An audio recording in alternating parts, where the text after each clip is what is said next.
প্রায় 9 বছর পর পরীক্ষা হচ্ছে স্কুল সার্ভিস কমিশনে। 7ই সেপ্টেম্বর রবিবার রয়েছে সেই প্রতীক্ষিত পরীক্ষা। নবম ও দশমের নিয়োগ পরীক্ষা রয়েছে এদিন। তার আগে পরীক্ষার্থীদের উদ্দেশ্যে সব তথ্য জানানো হলো এসএসসির তরফে।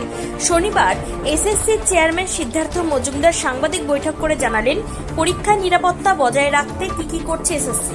আহ্বান করেছি, কালকে আমাদের একটা পরীক্ষা আছে এবং গুরুত্বপূর্ণ পরীক্ষা, সে বিষয়ে কিছু তথ্য অবশ্যই জানানো দরকার সংবাদ মাধ্যমকে এবং বিশেষ করে যারা পরীক্ষার্থী তাদের তো বটেই।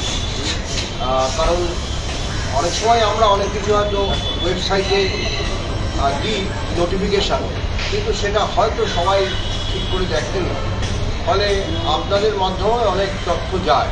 কারণ আপনাদের আমি অনুরোধ করেছিলাম আগেও যে 10টার সময় যে উপস্থিতি বাধ্যতামূলক, এই ব্যাপারটা জানিয়ে দিন এবং আমি কৃতজ্ঞ